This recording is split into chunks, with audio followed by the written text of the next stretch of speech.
నేటి కవిత సమూహ సాహితీమూర్తులందరికీ నా యొక్క నమస్కారం. నేను అనురాధ మెరుగు హన్మకొండ నుంచి. నేటి కవిత నాకు నచ్చిన కవితాంశానికి మీకందరికీ కూడా స్వాగతం, సుస్వాగతం. మన గురువర్యులు ఆచార్యులు శ్రీదాస్యం సేనాధిపతి గారికి, మన ఆదరణీయులు వ్యవస్థాపకులు శ్రీదాస్యం లక్ష్మయ్య గారికి ప్రత్యేక నమస్సుమాంజలి మరియు ధన్యవాదాలు తెలియజేస్తూ, సమకాలీన సామాజిక స్పృహని కలిగించే వైవిధ్యభరితమైన వినూత్నమైన అంశాలు మన వ్యవస్థాపకులు నెలకు సరిపడిపోయే అంశాలను నెల ముందుగానే, నెల ప్రారంభంలోనే మనకు అందజేస్తారు. మరి అటువంటి ఆ అంశాలకు విభిన్న భావ లహరితో జీవనాలను జాగృతం చేసి సమాజాన్ని అభివృద్ధి పదంలో నడిపించే అలతి పదాలతో, అంత్యప్రాసలతో కవితలను అల్లేస్తారు మన సాహితీ గణమంతా కూడా. మరి ఆ విధంగా వచ్చిన సోమవారం నుండి శనివారం వరకు వివిధ అంశాలతో కూడిన కవితలలో తమకు నచ్చిన కవితను ఎంచుకొని చక్కని పదబంధాలతో సమీక్ష అభినందనం అందజేస్తారు మన సాహితీ గణమంతా. మరి ఈ వారం కూడా మనకు సమీక్ష అభినందన అభిప్రాయం మాలికలు నాకు నచ్చిన కవితాంశానికి వచ్చాయి. అవేమిటో వెంటనే ఆలస్యం చేయకుండా చూసేద్దాం, వినేద్దాం రండి. మొట్టమొదటగా ఈ వారం కూడా మనకు వచ్చిన సమీక్ష అభినందన అభిప్రాయం మాలిక మన గురువర్యుల గారిది. క్రమశిక్షణావరిలో నేటి తరానికి మార్గదర్శి, ఓర్పు, నేర్పు, ఓరిమి, ఓపికకు ప్రతీక, సహజ దర్పణమైన మన గురువుగారి సమీక్షాభినందన ఈ వారం మొట్టమొదటిగా వచ్చిన సమీక్షాభినందన. వారికి నచ్చిన కవిత దండు ఆంజనేయరాజు గారిది. మన గురువర్యులు శ్రీదాస్యం సేనాధిపతి గారికి దండు ఆంజనేయరాజు గారు మే 6వ తేదీన వాలుజడ అనే అంశానికి గాను వయ్యారపు వాలుజడ అనే శీర్షికతో దండు ఆంజనేయరాజు గారు వ్రాసిన కవిత వారికి నచ్చిన కవిత. విశాఖపట్నంకి చెందిన కవి శ్రీ దండు ఆంజనేయరాజు గారు మే 6వ తేదీన వాలుజడ అనే అంశానికి గాను వయ్యారపు వాలుజడ అనే శీర్షికతో వ్రాసిన కవిత నాకు బాగా నచ్చింది. వయ్యారపు వాలుజడ మన సంస్కృతి సాంప్రదాయాలకు సౌందర్య తిలకం లాంటిదని చెబుతూ కవితను ప్రారంభించిన తీరు బాగుంది. నవకన్య నడుముకు అందమైన వాలుజడే మత్తెక్కించే మణిహారమని కొనసాగించడం ఇంకా బాగుంది. ప్రేమ సయ్యాటలకు, ప్రియుని వంక వలపు బాణం విసరడానికి సుమధురమైన స్వప్న గీతాల సాంకేతికమని వాలుజడను వారు పేర్కొన్నారు. జడ నిండా మరుమల్లెలు తురుముకుని వాలుజడ చివరిలో జడగంటలతో వలపు వయ్యారాలకు, వసంత రాగాల రసరమ్య గీతాలకు అందమైన వాలుజడే ప్రేమ సాధనమని అన్నారు. ఆద్యంతం రమణీయ భావాలతో అంశాన్ని కవితామయం చేశారు. అయితే కొన్ని పదబంధాలను పదే పదే ప్రయోగించి పునరుక్తికి తెరలేపారు. అలా చేయకుండా ఉంటే మరీ బాగుండేది.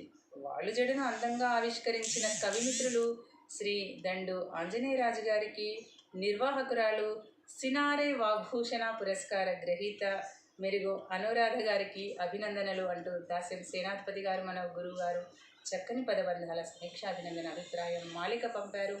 అలాగే వయ్యారపు వాలుజడ అనే శీర్షిక అందరినీ ఆకర్షిస్తుంది. ఈ మధ్య వాలుజడలు కొద్దిగా చూడడానికి కరువైనా కూడా ఆ అంశాన్నిచ్చి మళ్ళీ వాలుజడను గుర్తు చేశారు మన వ్యవస్థాపకులు.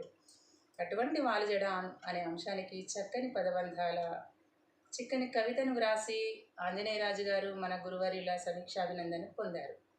అయితే గురువుగారి సూచనలు సలహాలను మనం వినమ్రతతో పాటిద్దాం. అలాగే వారి యొక్క సలహాల నుండి ఎంతో శ్రద్ధగా మనం ఎంతో నేర్చుకోవడానికి వీలుంటుంది. గురువుగారు మీ యొక్క సమగ్ర విశ్లేషణ నుంచి మీ యొక్క సూచనలను పాటిస్తూ మీ యొక్క సలహాలను మేము చక్కగా మా కవితలలో మార్గదర్శకంగా వాడుకొని ఒక మంచి స్థాయికి చేరుకోగలిగే విధంగా మీరు మమ్మల్ని తీర్చిదిద్దుతున్న తీరుకు మేము సదా కృతజ్ఞతలు. అలాగే ఈ వారం మనకు వచ్చిన మరొక సమీక్షాభినందన అభిప్రాయం మాలిక. వీరు కూడా మనకు నిరంతరాయంగా తమ యొక్క సమీక్ష అభినందన అభిప్రాయం మాలికను పంపుతున్నారు. దండు ఆంజనేయరాజు గారు, మాధవధార, విశాఖపట్నం నుండి. వారికి నచ్చిన కవిత శ్రామిక గేయాలు అనే అంశానికి గాను రాచర్ల సులోచన గారి కవిత. నాకు నచ్చిన కవిత వేదికకై దండు ఆంజనేయరాజు గారు, మాధవధార, విశాఖపట్నం నుండి వ్రాయినది. నాకు నచ్చిన కవిత వేదిక నిర్వహిస్తున్న నాకు నచ్చిన కవితా వేదిక నిర్వాహకురాలైన శ్రీమతి అనురాధ మెరుగు మేడం గారికి ధన్యవాదములతో, మరియు నేటి కవిత గురువులు శ్రీదాస్యం సేనాధిపతి గారికి, మన వ్యవస్థాపకులు శ్రీదాస్యం లక్ష్మయ్య గారికి హృదయపూర్వక కృతజ్ఞతలతో ఈ వారం నాకు నచ్చిన కవిత 3 మే ఆ రోజు వచ్చిన రాచర్ల సులోచన గారి శ్రామిక గేయాలు అనే అంశానికి గాను శ్రామికుడా జేజేలు అనే శీర్షికతో వ్రాసిన కవిత.